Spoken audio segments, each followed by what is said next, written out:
affects the picks and bans here, because bans are changing up quite a lot, and you can see Lulu's been hitting the bench a fair bit. I mean, Lulu, you can understand it from an EDG perspective. They just played against the Juggernaut. Of course, banning away Lulu really kind of decreases your options, and if you want to run that Juggernaut comp, EDG with Deft, one of the greatest hyper carries in the world, one of the best 80 carries in the world. Yeah. Smart to ban away the Lulu, just removes a strategic option to their belt. Yeah, and when it's, you know, against EDG, who just saw the Juggernaut, and Corki, wow, so Deft getting a lot of respect this game. That's really interesting. Finally, we see the Corki bans. I asked him during that series, especially the first game, what would it take for Deft to get a Corki ban? And look, he finally gets that respect. Yeah, there it is. Callista is available here. LGD could lock that one down if they want to, but a lot of picks still on the table.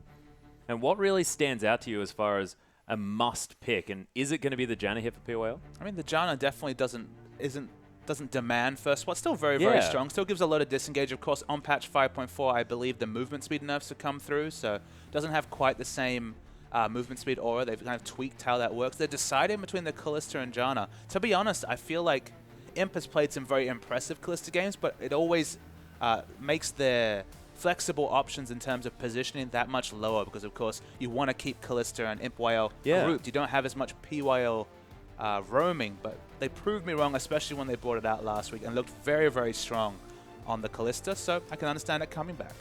Yeah, and you've got now as well, I mean, picking up the Janna means that you have any team comp that you can go into. They're not really getting themselves in a hide behind the Imp comp, really allow Imp to go off on that Callista and making sure that they've got a very flexible pickup. And Koro, he's going to take his tree to that top lane, and it looks like Clearlove thinking about a Nami here for Nico.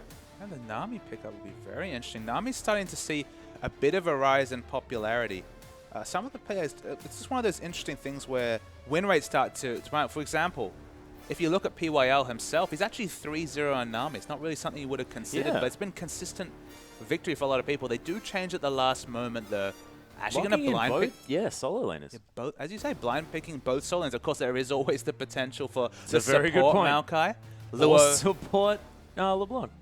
I feel like Luo just, you know, killed it on that support Maokai, then just appeared. I know. He's like, I want to go out with a bang, guys. Let's win 2 games in a row with support Maokai so I can leave. Maybe they're just keeping him for playoffs. Yeah, just keeping it in their back pocket. And as soon as Lowe's on the team, people are like, oh, better ban Maokai. Oh, God.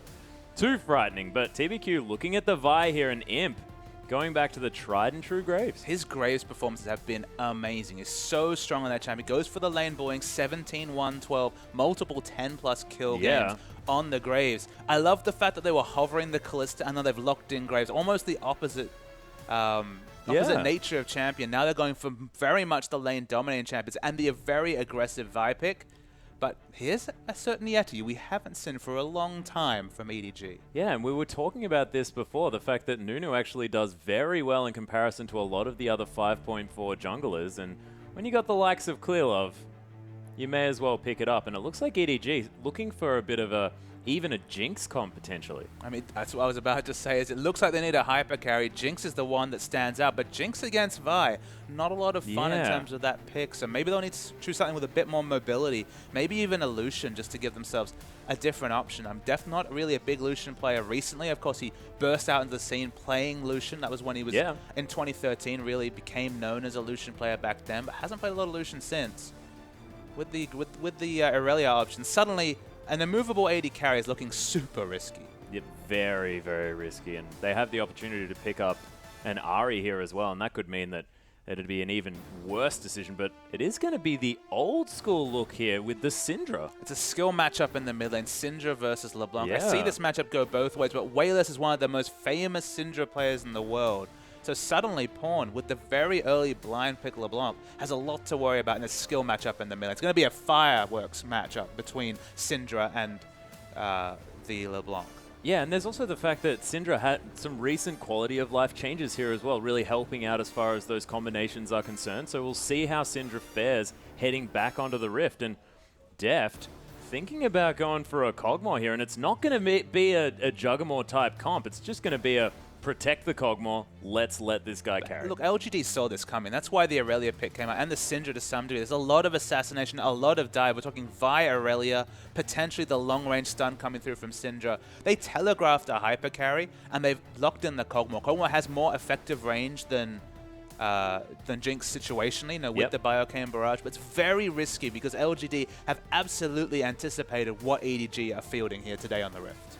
Yeah, well, it's true, but we have seen Kog'Maw be very successful, irrespective of whether it's going to be in this Juggernaut comp here as well. I mean, you've got that Biocane Barrage. Building a Trinity Force just works so well. Of course, this was just earlier today that we were discussing this, and although Kog'Maw didn't necessarily work there, still looked strong at a lot of phases of that game. It definitely looked strong, but it was undone in the late game when we were seeing the Sona Kog'Maw. It just didn't have the same same peel needed. Of course, with Nami, they do have the peel needed, but it's definitely not a Juggernaut. This is a prototypical Protect the Kog'Maw comp with a strong assassin in the mid lane for a bit of mid-game power and the LeBlanc coming through from Pawn. Answered in a lot of ways by Wayless, who will also be very strong in the mid-game. But in the late game, it's all about the Kog'Maw.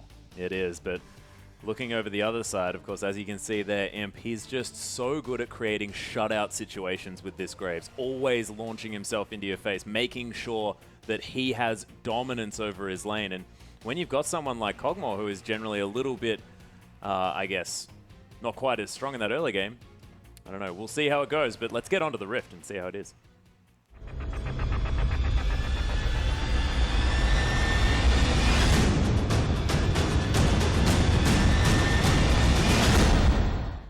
And here we are, ladies and gentlemen, with LGD taking on EDG. And we shall see. Of course, the Rift is still here, ladies and gentlemen, so that is most definitely good. But as these teams fan out, Papa Smithy, are we going to be seeing a potential lane swap here? Do we want to get Kog'Maw out of this 2v2? This is the big question I was actually going to pose to you, Atlas. I'll just pose to the game, because whether they opt for a lane swap or not should have a severe impact on this game. And to be honest, I don't mind Kog'Maw in the Graves matchup. I feel like in the early levels, okay, you have to respect his short-range burst. But if you just trade whenever Biocane Barrage is complete, and especially when you get a few levels in that ability, Graves doesn't do that well against Kog'Maw. Kog'Maw can trade very well with him with his massive range. But, Deft, we've seen go 2v2 with the Kog'Maw before. Don't see why they can't do it again. But the one thing I can tell you is they want to get in there and invade this Nunu's jungle. Yeah, they really want to get some vision down. You can see already on the side of EDG, they are moving into that bottom side jungle. Haven't been spotted out just yet, as LGD actually managed to pick off a ward there as Fawn gets a cheeky auto attack. Had, of course, the flash available if you really needed it, but was able to get an advanced ward and get a bit more information. Knows that LGD are probably going to be retreating. They have their own offensive group in the bottom lane, as we see Deft and Mako pushing very aggressively themselves. With this aggressive warning, you have to think they want to know in advance the lane matchup, but Graves is swapped to the blue side, looking for the blue side lane swap. Yeah, and it looks like we've got actually Imp opting in for it. So interesting, Graves not wanting to go against the extended range, and this is something that you were talking about. I mean, I guess we don't necessarily know exactly who wants to go where, but as you can see, minions are now starting to meet, and LGD going for that lane swap and going for the red steal. So bear with me. At the start of this game, LGD invaded and got information about the top red side jungle. They know that there was the counter invading the bottom side, so they had to send multiple members top, because that's the only part of the jungle they had safe vision over. So it does follow that they're the ones that have initiated this lane swap, because they're taking the buff they have guaranteed control over. So in effect, it feels like LGD have basically forced this lane swap, and now we've got Graves Janna freezing in the top lane. Yeah, meanwhile, in this bottom side, Deft actually getting his lane to push here a little bit early. Clearlove not going to have too much follow here, but as we've spoken about many times, Maokai more than capable of taking a camp early on. Has happily got himself level 2. Actually getting quite greedy, going for a second camp here, Koro. Falling low, but of course, because it's a freeze situation, Mako can happily come tank up the aggro, and it's going to be a second camp for Koro. Yeah, Mako actually tanking that up a bit, but taking the experience here as well. And Koro's going for the blue buff? Koro's starting it off, at least. He's very much hoping Clearlove will come and tank it soon. Yeah. Koro, you got to be careful, buddy. It's going to mean that the red goes down on the other side of the map, but it's just going to be vertical jungling. No 3-buffing going on based on this Maokai's early beginning, but it means that the respawn of these camps is going to be quite soon, and Clearlove not really going to miss out on too much. Not going to miss out on too much. And Maokai, level 2.5 with the jungle follow, will be able to teleport in, hopefully clear out a couple of minions with the saplings and hit level 3. So much harder to turret dive that Maokai. And with the lane pushed up, of course, very pushed up, wonderful freeze coming through from Imp. He can just walk top and even keep his teleport. Yeah, no worries there at all. Of course, there is a ward up there, so Imp is going to know if he's trying to do any sneaky business sitting in a brush and picking up experience, but you can see that wave is pushed so far back. Just really interesting to see Clearlove moves with patches in terms of playstyle, but they're not necessarily enforced changes. Like we jumped to 5.2. There weren't big jungle changes, but suddenly carry Hecarim, tank Hecarim from the jungle, no Sightstone. A lot of junglers did this. Korra actually catches PYL in transition. Yeah, level 2 Janna, of course, getting slowed by the red buff here as well. Sapling's going to explode. That's an even slower Janna. The heal to be forced out and the flash from PYL, and EDG already with the pressure. Very strange for PYL to hold onto the flash for so long. Basically, he baited Imp into using flash. Has to use, a summon he'd much prefer to use selfishly just to defend his support. And of course, PYL picking up the Ignite here as well is interesting.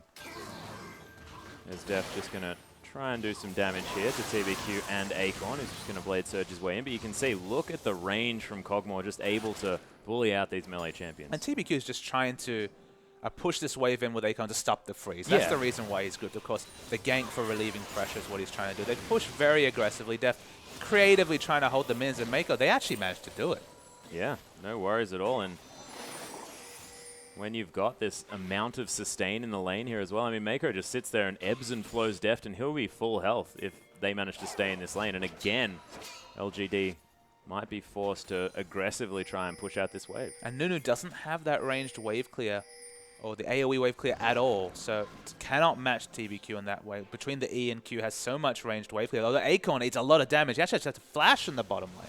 Yeah, Aqua Prison there would have spelt the death of Akon there on that bottom side, but already, I mean, EDG putting on so much pressure. I mean, not even necessarily by doing all that much, just being in the right places and capitalizing, picking up summoner spells across the board, and we'll see whether they're going to utilize it as more of a battle erupts here in the mid lane. There's actually Clearlove coming through, an easy pickup with the Ignite as Pawn just swag walks his clone into the turret. Speaking of swag, you don't normally talk about first bloods from a Nunu gank, but didn't respect the damage coming through from the snowball. Dies in the trade. Wayla just miscalculating over it.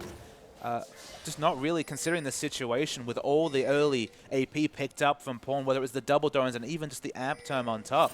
And wonderful pickup coming through for Pawn, and suddenly the pressure in the mid lane severely in EDG's advantage. Yeah, and you've got all of these wards here from EDG as well. They've lit up that jungle. That was Clearlove earlier on, and that means that he knows exactly where TBQ is, and he started off this dragon very early. I just feel like we've kind of returned to the EDG of weeks 3 and 4 against these Vi jungles when Vi started to hit the LPL. Clearlove loved to pick up the Nunu. Of course, you can go double Sightstone so happily, fits into the build. Nunu can build whatever he wants. Snake have already shown that. Beast builds Mikhail's like it's going out of style on the Nunu. But you can pick up the double Sightstone. You just make a jungler like Vi predictable. You know when she's going to gank. You know which lanes she's reacting to. And it just reduces the efficiency of the Sultan battery as that gap closing initiates. So EDG, they pick up the dragon as well. Going to be interesting to see what the pickup is from Nunu. Probably going to be the Sightstone that we've just mentioned. And they just have so much more map pressure than LGD. I mean, that being said, TBQ has definitely been farming his jungle very effectively. Some of those will be lane minions from the bottom lane here as well. But Koro, he's teleported in, but TBQ has already killed Miko. There's the twisted advance onto him, though, and we'll see whether EDG can pick anything up. They're going to have to dive this turret as Akon gets a nice equilibrium strike, and Def trying to use his extended range to get some more pressure down. EDG are going to be forced to back off, and they only lose their support to EDG, but still a decent play there from LGD. Yeah, just unfortunately, Mako not respecting the 3-man stack coming through from LGD. Just more members are reacting to that turret dive than they expected. 1-man falls for no advantage. And all this time, Imp happily freezing in the top lane. Yeah, just hanging out. This has been sort of the story as we head to the top side. It's just Imp chilling out, killing a few minions here and there. Ooh, actually, TBQ taking a lot of damage. The chains, Proc, and Pawn just picks up the kill, and that's what happens when you've got such deep vision. Exactly, so credit goes to Clearlove. No kill assist or score involvement, but Def flashes aggressively. Yeah, Akon actually getting exhausted here on the bottom side. Def just right-clicks him and picks up that kill, living artillery onto PYL just to make sure that he doesn't want to come back to lane, and already the Kog'Maw getting going. I mean, Deft shows he doesn't need Valkyrie to make aggressive flash. Actually flashed over the Aqua Prison to pick up the kill onto Akon. Very aggressive play, even on the defensive-minded Kog'Maw. Gets him a kill. Going to start working towards the Trinity Force with the Sheen. Yeah, and of course, I mean, Kog'Maw, you probably want to hang on to your flash as much as possible, but you also really want to get an early snowball if you can. So picking up these early victories is definitely something that's worth flashing for. And keeping Acorn out of a lane as well, meaning that this Aurelia, 14 CS here at 9 minutes into the game. I mean, Maokai, he's always going to be Maokai. He'll always have his twisted advance, always be able to get his work done. But Acorn, he wants to build a Trinity Force, and for that you need a lot of money. It's probably going to have to be the Righteous Glory, just because Koro nowhere near, let alone a Catalyst, let alone a Rod of Ages. So definitely both of them smarting for gold. But as you mentioned, Acorn has 3,700 gold to be relevant. Maokai, always relevant. Yeah, there's the Flash Twisted Advance in this top side as well. They know that Acorn doesn't have his Flash. There's the Arcane Smash as well for the slow. Is the dive going to be on? There's the Absolute Zero. Clear Love explodes the Aurelia, and again, Acorn's dead. Clear Love's jungle pathing has been masterful this game, between putting down those wards that got Pawn the solo kill on TBQ, and then just actually getting 2 successful ganks, one in mid and one in top, we have to remember, on the jungle Nunu. You just wonder why he kind of skipped over this champion for a couple of weeks. They're so smart at playing around the Nunu. Actually doesn't pick up a sidestone, goes straight for the Juggernaut. Yep, picking up all of that extra health. And of course, we've seen Beast playing this Nunu quite often, and that Juggernaut enchant on your jungle item does work wonders on this Nunu. Just makes you so immovable. Means that you can always get your snowballs exactly where they want to be. And at some point in this game, you're going to have, you know, Deft and Clear Love best friends forever. The Blood Boil coming on to Deft. It's still going to be a very powerful Kog'Maw. Not Juggernaut, even though there's a Juggernaut and a Kog'Maw. Don't mistake it, dear audience. But it's going to be a very happy Deft. And look, he's 1-0 in lane. They have the timer on Dragon, so although he won't have his flash up for Dragon, will Deft. They have the exact timer. They should still be able to rush it down the moment it spawns, and he just powers his way towards the Trinity Force. Yeah, and when you've got Deft, who's just such a brilliant hyper carry player, I mean, yeah, it's not the Juggernaut comp, but he still has a lot of augmentation from his team. He's got the Tidecaller's Blessing from Mirko here for the extra slow, for the extra damage, and he's got the Blood Boil here from Clear Love as well. So let's compare EDG's Kog'Maw comp to what we saw from Gamti. And we were talking about how they were kind of split between their days, because it definitely wasn't a Juggernaut comp, even though I believe they had a top Lulu in that game. They did. The big difference is, from the support, you can't really compare the disengage available from Nami to that of Sona. Sona has Crescendo, but Nami, she's got the bubble, she's got Exhaust this game, she's got the Tidal Wave. She has a lot of disengage. You've got Clear Love, who's on the Nunu, although in the top lane we see Koro getting ganked by TBQ. Yeah, some revenge here as the Assault and Battery comes down onto the tree. Koro going to use his Twisted Advance, trying to escape. Volt Breaker's going to find him, though. So much damage. And with the help of Wayless, TBQ picks up the kill. And Pawn actually looked to react to that gank, so it doesn't actually get to push even the mini wave in mid aggressively. We see TBQ and Wayless smartly moving to mid lane together to stop any assassinations, but in the bottom lane. Clear Love just running right under that turret. There's the snowball as well. Imp completely out of mana as Deft. He's very, very slow on this Kog'Maw. Doesn't have a lot of health.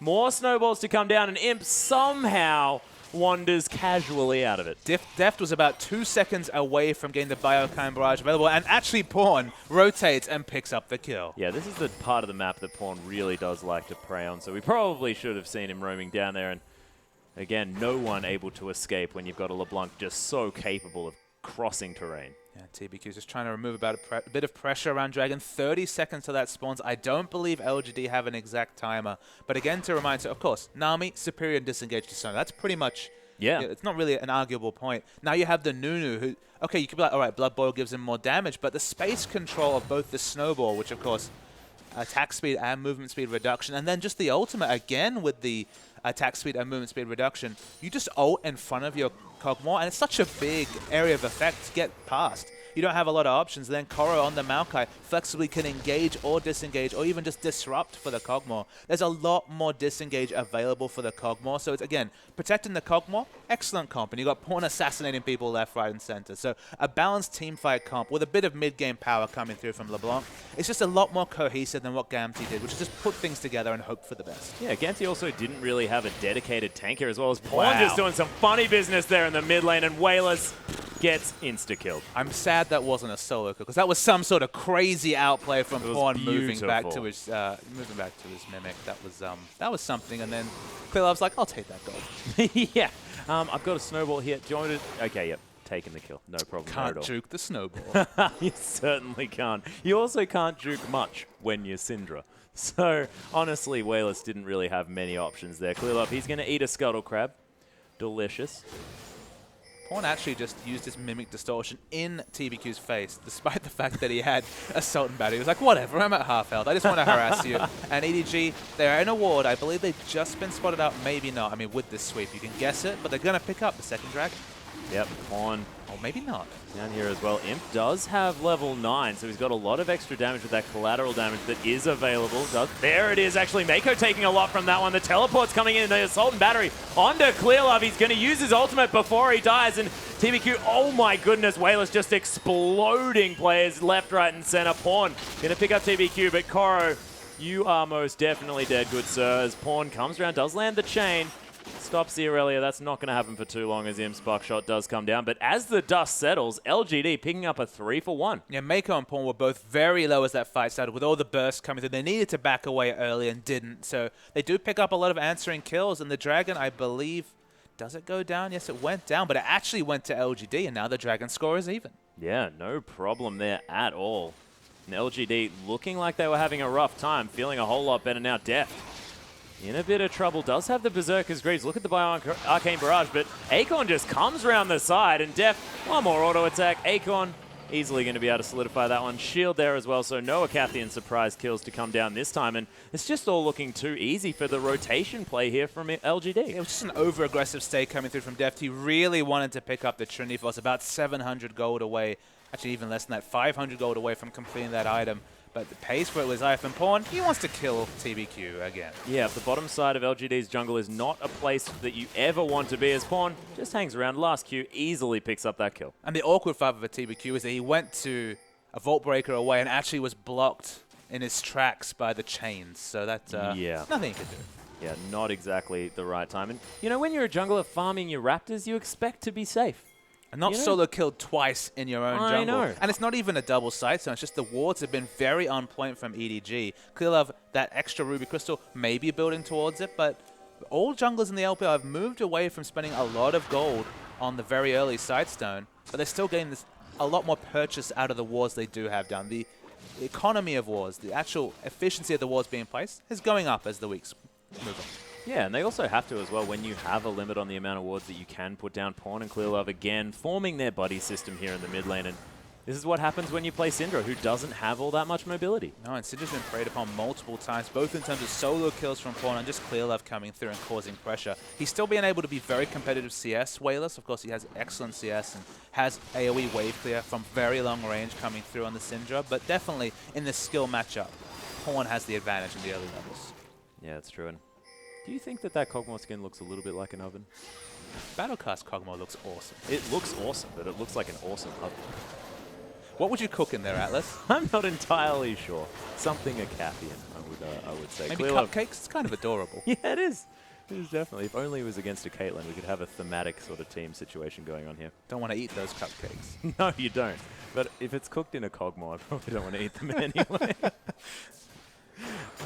Pawn just going to clear out this mid lane. Does get stunned up there a little bit. The ultimate comes through, and Wayless with the opportunistic kill. Beautiful play. So many of those spheres on the map. You see 6 of them. It's just more damage than Pawn was expecting. Went super offensive with his build. No magic resist to speak of, and this is why it's a skill matchup, because you misplay even just a little bit, you can see the damage Wayless can do. Yeah, and look at Deft using that Tycall's Blessing. The double bubble here as well. The tidal wave to come through. Clearlove with the ultimate flashing on top of him, but Wayless, he's on his way down. Clearlove, it might get turned around. Doesn't land the stun. Throws a sphere there as well, but the heal to come through is enough to save Clearlove's life, and that was ridiculous. But Pawn is still dead, and nobody else actually died. Yeah, the ridiculous fact is that no one died in that exchange. It was so close on both levels. Deft had to use his Summoner here to keep Clearlove alive, as you mentioned. And the result is a draw. Deft is going to be able to farm up his Trinity Force. He has the gold for it now. We'll have that available for the next Dragon fight. Was delayed in picking up that power spike with the early Berserker's Greaves, but is farming up very competitively. Only 20 CS behind the Greaves. Yeah, not too bad. And when he picks up that Trinity Force as well, it will be a huge spike in power. Doesn't have very much mana left. Must be wanting to head home very, very soon. Pick up that Trinity Force, as you can see, backing now. Just having a dance there as well as Pawn. Looking to maybe create some more assassinations. Acorn has to be careful. He has been spotted out by a ward, so LeBlanc not going to be able to do anything too fancy. And Clearlove also going to be wandering over that one. And Acorn says, well, you camped me. Interesting. I mean, you have to mention here that the kill distribution on EDG's side, solely basically in the pocket of corner most of the kills, whereas much more even. The front line of LGD actually has a lot of the gold for their team, and their AD carry is winning in CS. So in terms of items, Trinity Force, it was looking like it could have been a 25-minute Trinity Force. It's a lot better now, but we see a turret die. Yeah, TBQ coming through here as well. Akon taking so much damage. The final Q is going to pick that one up from Pawn. Clearlove just tanking the turret forever. Koro might be in trouble now as well, as Wayless came round, and he'll be able to pick up that kill with a cheeky ultimate. PYL probably don't want to take on Pawn, mate, because you are a little Janna with not all that much defensive statistics at the moment, but nice play from LGD, and they knew exactly where EDG was then. And now my interesting question is, will it result in a 1v1 AD carry battle in bottom? I actually think Kog'Maw wins this 1v1 against Graves. He's a level behind, so that's a big problem, but with his massive range advantage, very hard for Imp to train with a Kog'Maw. Yeah, and if he plays it perfectly, manages to get that sort of level 2 ultimate down right into the face of Deft, which he's going for now. The teleport to come through. Akon's there as well. Imp's going to go down, though, and it's a 1-for-1 trade as the teleport did come through from Koro. He didn't decide to cancel it there, as he's going to pop his ultimate and then break it there as well. Akon going to get knocked up twice here as well as the Aqua Prison comes through, but he's safely under his turret, and there's not too much EDG can do, but they might be able to actually get some damage down here as Pawn and Clearlove. Man, these guys are best buddies right now. And let's take a moment to appreciate just how great that play was from Deft to even pick up a counter kill. No real reason to, with Aurelia by far getting the first teleport down. And as you mentioned, Pawn and Clearlove, this red side jungle has been a graveyard for TBQ and all of LGD. I want to get that, the match history page up for where everyone died on the map, and it's mostly going to be the red side jungle here for LGD, as EDG going to start off this dragon again, want to pick up their second. Of course, they are going to have some bad memories of last time where LGD managed to pick up that fantastic team fight, and they are this time going to be backing away. Yeah, they eat a lot of damage because Deft wasn't grouped with the team. It's very risky on the entire dragon, but now it's low, and Clearlove does have the secure available. Yeah, smite potential very, very strong, but it's going to be Mako. Oh, with the Nami damage. Yeah, all the Nami damage. That's ridiculous. That just shouldn't happen. That shouldn't happen at all. The pause to come through to work out why the Nami had smite is going to be coming down here, but that was ridiculous. And when Nami it comes down to a 50-50 like that. a damaging ability to take it was just an auto attack. Would it have been a Tycaller's Blessing auto attack? Or you'd hope so. Let's give them the benefit of the doubt on that one, but my goodness, that is very, very dangerous. TBQ didn't even have smite available there either. Yeah. So just go for those dragons. It's all good, mate. No, this is what the plan was. It was EDG making sure that everyone coordinated their auto attacks and abilities at the same time. I forgot about the Nami auto attack secure damage. My apologies. Yeah. I think we all didn't quite get there. Wayless having a giggle about something there as well. Big issue here for EDG. We talked about how Koro was kind of trapped between builds. It was already looking very early, like it was going to be too late of a part-time for World of Ages. So what would he build? At the moment, Merc Treads, a Catalyst, and you're just building a bit of armor towards perhaps the Frozen Heart coming through with the Glacial Shroud, compared to a completed Trinity Force Merc Treads. The roams from Akon have been on point. How many times now has he dived Deft under turret? I believe it's done it twice already. Koro's counter teleports definitely haven't amounted to too much. So in terms of item efficiency of buys, Trinity Force versus just some of those earlier lower tier items, it's night and day. And the Trinity Force part-time with Merc Treads is very, very early for Akon. The front line in general, obviously TBQ not having much fun farming his Raptors, died doing that a couple of times, but the front line's strong for LGD.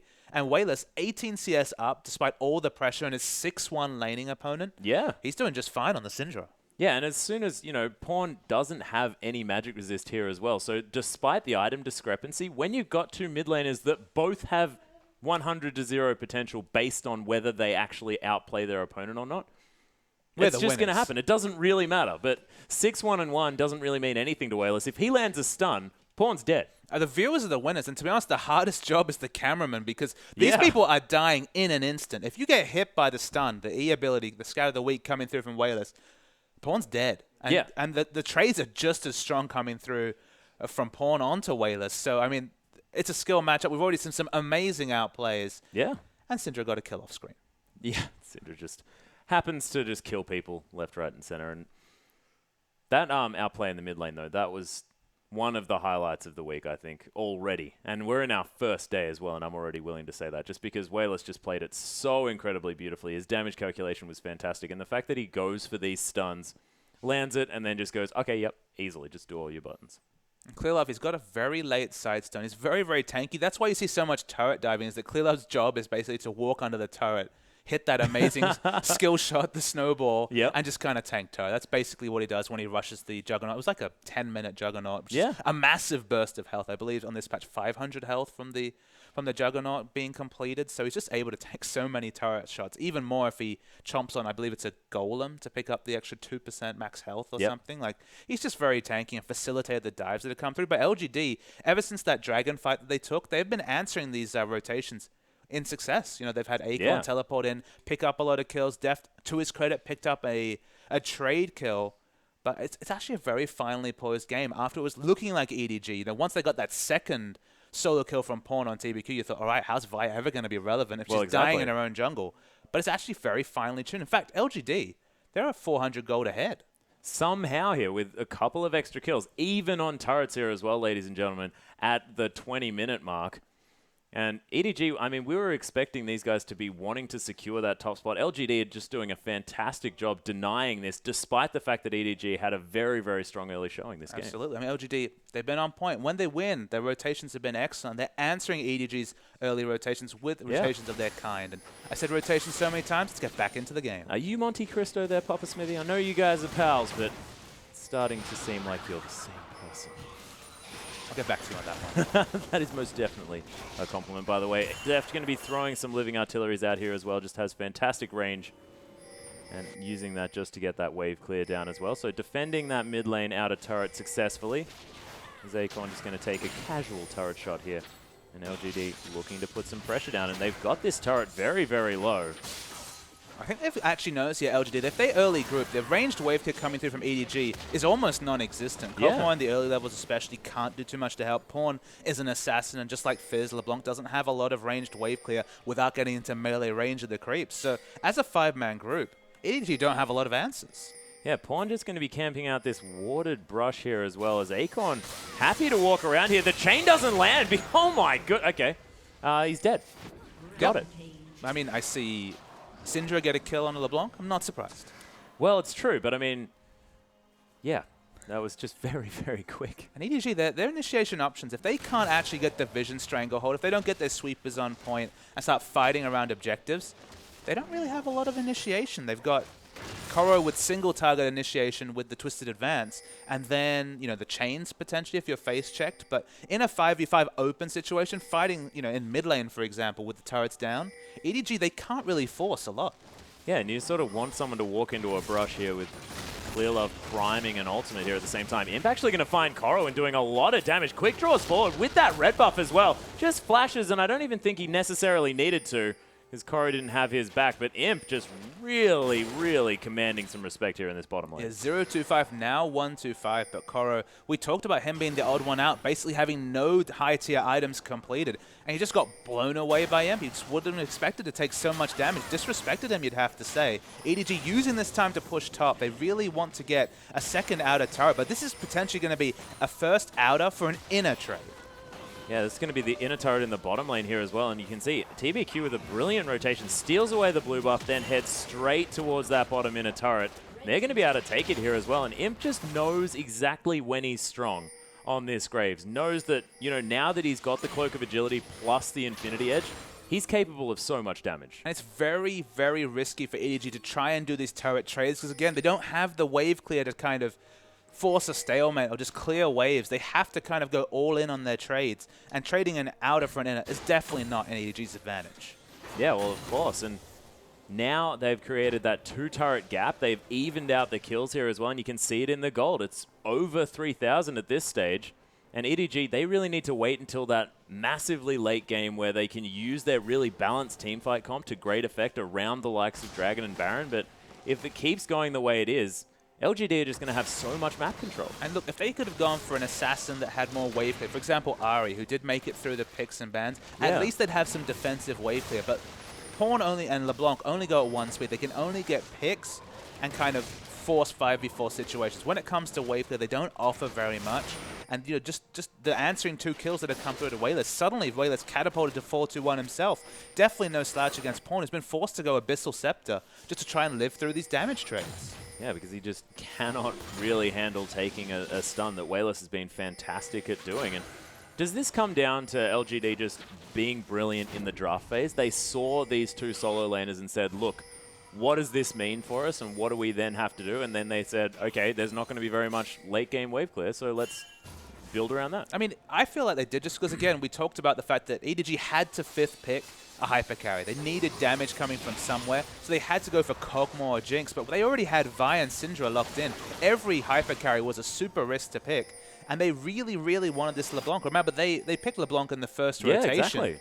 And they really wanted LeBlanc, and LeBlanc does not go with what a Juggernaut comp wants to do, or even in this case, a Protect the Kog'Maw comp wants to do, because she doesn't offer wave clear. Protect the Kog'Maw, you always want the Kog'Maw to get to a late game situation, but if you don't have initiation or wave clear, you're playing reactive against a team like LGD. They're 4th on the ladder. They can play proactively, and so far their rotations have definitely been on point. And EDG, they don't have many answers, unfortunately. Yeah, they don't, and you've got this as well. I mean, Imp, he's built the Phantom Dancer and the Infinity Edge here as well, and you talk about Graves and you think, okay, not really a tank buster. Often wants to build the Static Shiv and the Bloodthirster like Vasily likes to, but he wants to be able to destroy Koro, and we saw him do it successfully before. Of course, didn't have the Frozen Heart then, but now with this extra single target damage, the extra crit as well, you have to think he's going to be a little bit more suited for that. Look, it's an auto-attack build. We've seen a lot of Graves, you know, for example, Vasily. We've seen him previously go, say, Bloodthirster into Last Whisper, go for more of an ultimate build. And look, if you've got a lot of assassins on the enemy team that you respect, absolutely, just focus on your collateral damage and your buckshot.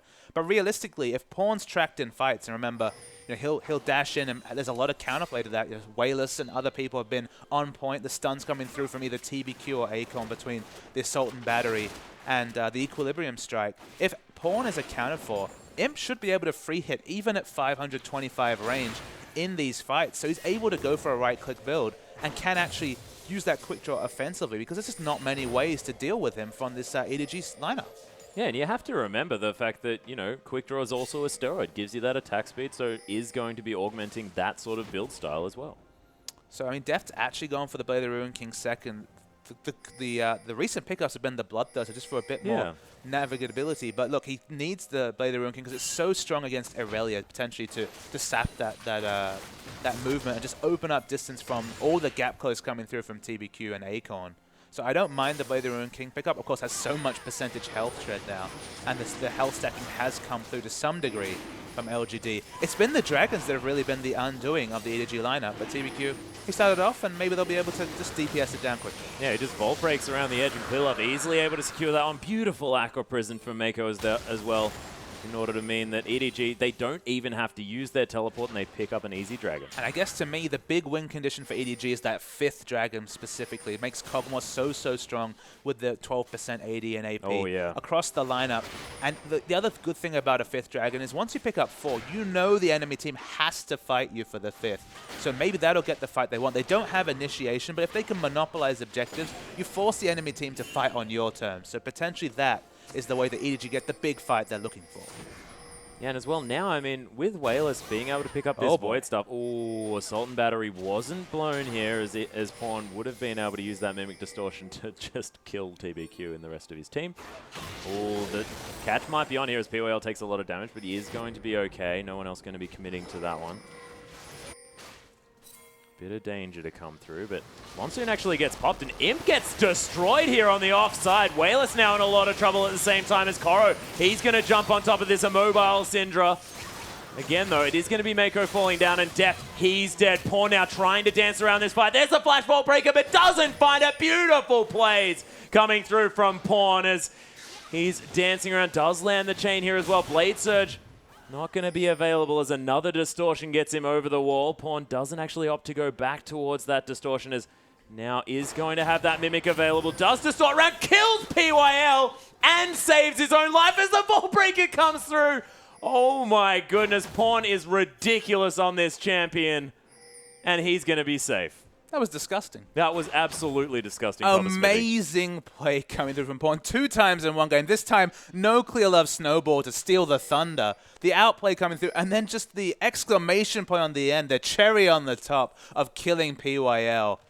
Man, I can see why they early picked the LeBlanc. His mechanics down pat. That was utterly beautiful to watch, and there was just nothing that LGD could do. And it wasn't like they made mistakes looking for him there or anything, or maybe they just made a mistake by even going after the LeBlanc that just has so much ability to maneuver around, but beautifully played by Pawn. I mean, the only mistake that came through was that Imp died to start that fight off screen, just walked into Twisted Advance range, not even flash Twisted Advance, it just died to focus fire. Deft was assassinated himself by Wayless, so both AD carries cancelled out.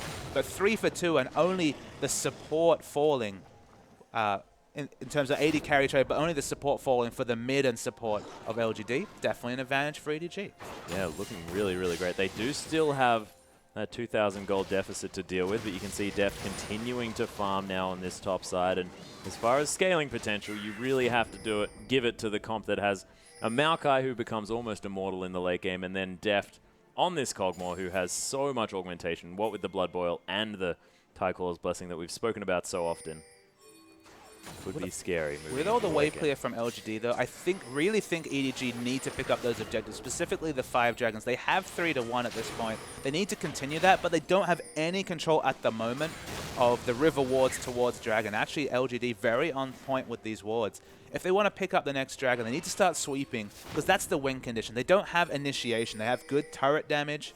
Their sieging is fine, but their initiation is very, very low. So they want to create a situation where LGD are forced to face check them. And that's when EDG look very, very strong. Yeah, the teleport coming through from Acorn, but they're going after Pawn, who is definitely going to be safe. But is this just an out-rotation here by LGD? Because they have a minion wave heading towards this inner turret. Teleport going to be used here from Koro. Nice Aqua Prism, but the Banshee's Veil going to be enough as EDG looking to start some form of fight. The Snowball going to land onto Imp, but Distortion not going to close enough distance here for Pawn. It's a teleport for teleport trade, so importantly, no structure falls from EDG, and we kind of reset after a lot of aggressive posturing from LGD. Yeah, and Pawn, now that he has so much cooldown reduction with this Morellonomicon here as well, does have a blue buff available, so he's just distorting everywhere.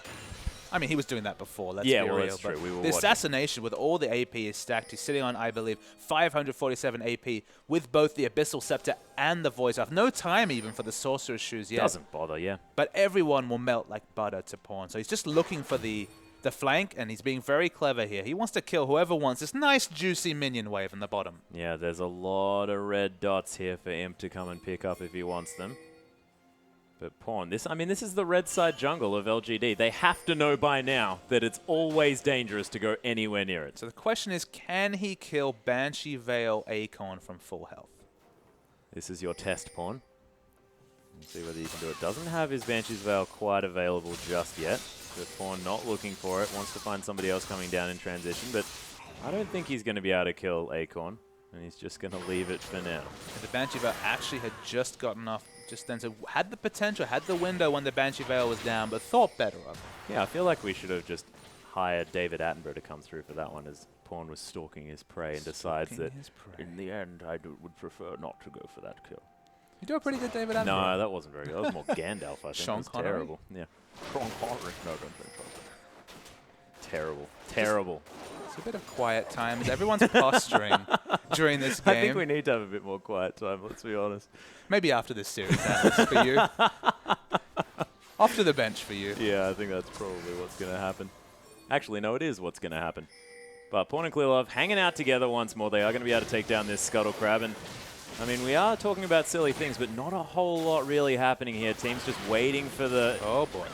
Okay, talking about not very much happening, and the Baron is going to be started here for LGD. So much damage already. Yeah, exactly, and there's the Tidal Wave to come through here as well. Doesn't find anyone, but the Baron goes down before Clearlove can come in. Deft over the side, tries to get the auto attacks down. Wayless immediately kills Pawn, though, as EDG are melting to the hands of LGD. Koro, they all turn on him, and he's going to fall down as well. The right-click damage from him, netting him a double kill already. And that's the kind of decisive play. They waited for the right time, and LGD capitalized. They knew the spawn time for Dragon, knew that EDG were posturing towards it to build up that fourth Dragon, and DPS down Baron in an instant. I was surprised by the damage they were putting out between the percentage damage of TBQ, the Trinity Force from Acorn, and all of Graves' damage. And look at all the advantages stack up in an instant. They blow through the inhibitor turret. Going to be the first inhibitor for LGD. They can't close out the game, but 0 to hero. very fast for LGD. Yeah, beautiful stuff. They're going to have to use their empowered recalls to be able to get back and defend their inner turrets because, of course, the waves are crashing down. But dragon. they're just going to pick up a dragon and then sort of just let it happen. You know, they've got towers there. They'll sort it out. And naturalistically, EDG able to watch this with their Scuttlecrab. Bit of a bizarre torture for the EDG team. But one of their win conditions starts to fade away. Suddenly, at minimum, 12 minutes till we're talking about a 5-dragon stack coming down from EDG. And with the base broken and the low wave clear, I don't know how EDG are going to be able to manipulate waves to get the team fight they've been so desperately trying to bait. Yeah, and it looks like Imp actually deciding to build a Guardian Angel here as well. They understand that they can win the game after their next team fight, you have to think. Absolutely, and the Guardian Angel is completed, like you say. They're going to finally get this outer turret at 35 minutes into the game. Oh, maybe not. No, not going to happen this time, of course. A lot of wards are put down here by EDG, trying to get damage to the turret with wards, but of course that doesn't work, and they're both going to get swept away here by LGD at the same time. Pawn is going to chain up this blue buff and make sure that he can be as slippery as possible. Only one more item slot available for this LeBlanc here as well. But Deft is slowly scaling up, wanting to go for that Infinity Edge, you have to think, for his next item. Is that the proper choice, or is the fact that he hasn't got that Phantom Dancer yet really going to hurt him? I think they need the Infinity Edge. I think they need the damage coming through from the Infinity Edge. They do have attack speed coming through from the Blade of the Ruined King, so okay, they don't have necessarily a lot of critical strike to support it, but with the Crit Cloak, he can go for either the Phantom Dancer or the Infinity Edge. But the big thing for EDG, the only game I can compare this to from EDG's season is EDG versus OMG Game 1, where you remember how good did Pawn's Nidalee look?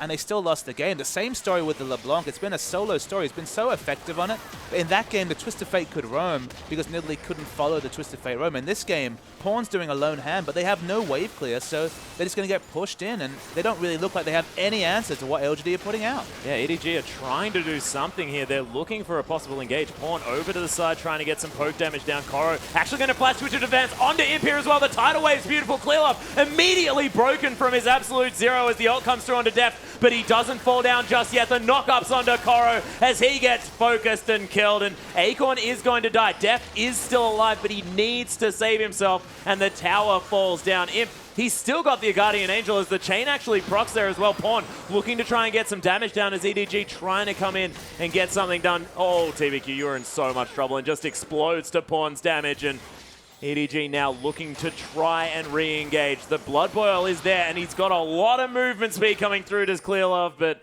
it's not going to be quite enough, and POL actually doing a masterful effort saving his team there. And LGD buying a lot of times for the super minions to start hitting onto this Nexus turret. It just lives on a sliver of health. They need to back off and clear waves. And look, they got some exit kills, but it's a trade for a second inhibitor turret. Not quite an inhibitor just yet. But again, EDG, their only real win condition was to get towards 5 Dragons and force fights just basically because they were threatening Baron, because they're threatening Dragon. But that assertive call to take down the Baron has completely unsettled any of EDG's win conditions, and now they just kind of sit back, have no real initiation, and hope for the miracle chains, hope for the overextension under a turret. We're running out of turrets for LGD to die. Well, that's the thing here as well, and the fact that it was such a gigantic swing of power here at the same time. Baron to one team fight, to 2 turrets, to an inhibitor. And a dragon. And a dragon. They've got everything from it. It was just beautiful capitalization, and that's exactly the story of what EDG hasn't been able to do this game. They've got Pawn going around and getting solo kills around the map, but what do they get from it? And that's the same story as I mentioned. Nidalee, I believe it was 10, 4, and 11. He did excellently that game. Solo killed the jungler, solo killed the enemy mid laner, but eventually Twisted Fate outscaled Nidalee. They had so much map pressure and EDG didn't have any engage. It's the same story here. Pawn's able to get a lot of exit kills. His score looks great, 10, 3, and 2. But they have 2 damage sources. One of them is a burst damage mid laner with no wave clear, and the other one's Cogmore. They can't force anything on their own terms whatsoever. And LGD, they just have so many different ways they can win. They have picks, they have hard initiate with the Assault and Battery, they have long range initiate with Wayless, and they have a lot of neutral damage, as we saw with them blowing down the Baron buff in no time at all. And EDG, they're so tunneled in this Protect the Cogmore comp, but LGD, they completely calculated it. They forced them into a hyper carrier last pick when they already had all the hard initiate in the world. So masterful pick phase for LGD, and EDG, they just kind of ran out of options with their last pick. Yeah, it's a little bit unfortunate here, but of course LGD still need to finish the game, and EDG, they can capitalize on any mistakes to come through, but LGD just haven't been making them this game. And the Kog'Maw's just not big enough to do enough damage to really threaten the front line. It's not the Infinity Edge. Actually been forced onto a Spectre's Cowl for a bit of magic resist, because again, the long-range damage from Wayless has actually been basically assassinating Deft in multiple fights or forcing him to back. And if he backs, where's the damage coming, barring the burst trades from Pawn? Yeah, and it means also that Deft can't be the ultimate 6 damage item Kog'Maw here as well. I mean, he can't be the way that Name was building the Jinx earlier on, where it's just 100% damage. And it's not Crystal's Juggernaut, where he was able to play Kog'Maw and be in the front and have so many shields and hastes from the Whimsy, and finally going to get the outer turret. But Deft has to position defensively, still eats all the long-range damage from Syndra. And again, like, they're not getting the purchase from the Kog'Maw pick. Pawn's doing excellently, but the rest of the team comp doesn't synergize with it. They have low wave clear and no initiate. A lot of issues kind of all at the same time in this draft for EDG. You can see both Dragon and Baron about to come up at exactly the same time. We'll see whether LGD really decide to go for the Baron as it spawns, or whether it's going to be a bit of a dance around it. And I have to think that the dance is probably what they're going to opt for, because that does seem to be the way of this game. And you can see now as well, I mean, LGD, the patient game has been working so well for them, and if it ain't broke, why fix it? And look, EDG have had time to use their double sights and to get good wards around the Baron, so there's not really a potential to burst it down. EDG are actually posturing towards trying to burst it down as Aurelia solos the Dragon slowly. They're trying to engage, but this is woeful engage. It's basically a snowball, and they have to back away. Yeah, and LGD, they're more than happy just to let EDG do any attempted engage while, Dragon comes down. While Aurelia just sort of slaps the Dragon around for as long as possibly can. Of course, not taking too much damage, but it seems like they're just partying there. And EDG, when they have no hard engage, they can't capitalize on what's going on right now, because Acorn, I mean, he could teleport in if anything did break out, but nothing doing really. And that's 2 Guardian Angels now completed. TBQ also having one of those, as Imp just going to be pushing down this wave. Acorn just decides that he wants to use his Transcendent Blades here on the bottom side. Doesn't want to get caught with their minion waves pushing through, and he's going to head back to base. Just get some extra mana, and possibly some home guard boots, and rocket out. LGD are in no rush to go check this Baron. They know that there's no realistic chance that EDG are going to rush it down. While the TBQ face checks, it has Guardian Angel. Yeah, he's going to get that Guardian Angel popped here, though, and the fight is on completely. Clearlove gets a massive channel at the Absolute Zero, and TBQ going to fall down already. This Maokai is getting destroyed, though, in the front line, but he's going to flash away after that Twisted Advance. Beautiful play. Acorn now in a whole lot of trouble. The double kill to come through now for Pawn, who gets the triple here as well. Somehow PYL dies to him. Imp now, he's going to get slowed down by that snowball. Flashes forward. That was the Mimic, though, and Pawn is a god. Wayless is going to take down Def, but he is so incredibly low. Imp now trying to fight this one off. Wayless, he's going to fall eventually. There's the Guardian Angel pops, as the chain's not actually going to proc on a dead target, as now the gigantic teleporting tree going to be able to secure that one. And EDG, we were talking about the fact that they can capitalize on mistakes, and that looks like it. Yeah, just talking about the lack of need for a face check. Not a lot of Baron damage coming out, barring Deft. It would have been a fairly slow Baron, especially for 42 minutes standard. Speaking of slow Barons, looks like EDG going to try one. There's still a long death time, as TBQ won't be able to get there in time. Clearlove still has enough cooldown reduction to do good damage in rotation to this Baron, and it will fall eventually. Yeah, Clearlove able to eat it here as well, so he's not at too much damage of dying, but the Mimic Distortion going to do a whole lot of work, and that is the second Baron going down now to EDG. And finally, Koro is becoming the front lane tank he needs to be. We're going to see a replay come through. You watch the replay, TBQ is caught out of position. That's the big factor, and Akon just enters the fight now, so TBQ will die instantly during the fight. Smart chains coming through, and all the zone control coming out. We were waiting for the big burst trades to come out from Pawn. Pawn's watching at the side of this fight, looking for the engaged target, gets the kill onto Akon to begin the fight. It's the AD carries falling that's the big factor. Oh my goodness. So Kog'Maw's still alive. Watch Deft in the back line, and then the assassination from Wayless is so on point. Through the Spectre's Cowl, deletes Deft off the map. And the Imp, that's the thing, he buys time. He will eventually fall, as almost was going to be the passive picking up a kill, but Imp buys so much time that he almost allows his team room to respawn, but eventually will fall.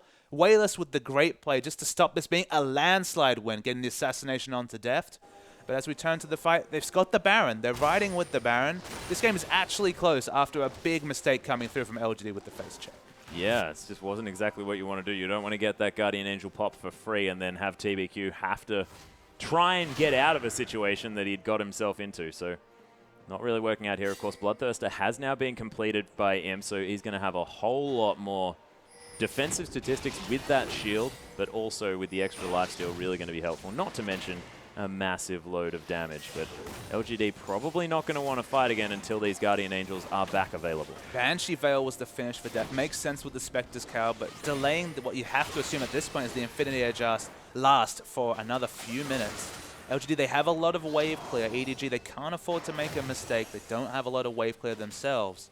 Probably not going to be too many advantages gained from this Baron buff unless the split push begins. Yeah, the defensive Baron to come through here. Oh, Pawn, he's going to find him off to the side and insta-kills him. And that's exactly what EDG were looking for. Well, why was Imp walking there? There was no reason to. They did not have ward coverage around and face-checked a Baron buff to LeBlanc. Yeah, and TBQ now going to get aggressive on the tower dive is on as Korra's just happy to tank it up forever. TBQ in so much trouble as Deft with all of that range. Look at the Mikhails as well, beautifully timed onto Deft, and Wayless is just going to get destroyed. He used his ultimate on Deft, did nothing. No, did nothing. Didn't have a lot of the spheres down, and then, as you mentioned, the Mikhails came through.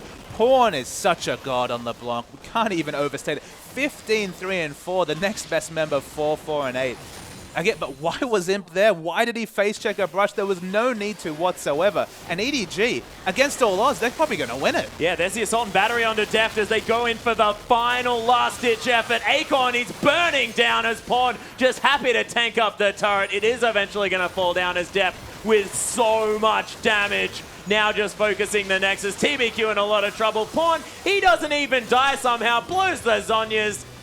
And that was just beautiful play coming through from the mid laner of EDG. Just unbelievable. And you can see him throw off the headset. So proud of himself. 16, 3, and 4. And LGD, as bemused as Invictus Gaming was in Game 1 against the aforementioned Cho'Gath Diana combo, LGD, they had that game in their grasp. They had everything. They had the initiation advantage. They were looking great. But 2 face checks, one from TBQ, when you could look down this EG line and go, all right, the Baron's going to be slow. Let's find a strategic way to walk in. He walked in and had his Guardian Angel popped instantly. That got the Baron for EDG. We were mentioning how they're going to initiate a fight. It's going to need a face check of some sort. The first one came, and the second one, just unbelievable. Imp, the world champion AD carry, walks into a LeBlanc and dies at the end of the game. 70-second respawn time. He didn't even respawn as that game ended. And EDG, they stole that win from LGD. Yeah, they really did, and it was all off the back of that face check. But let's see if it happens again as we hop into Game 2 between LGD and EDG, and we'll see whether it all just happens again.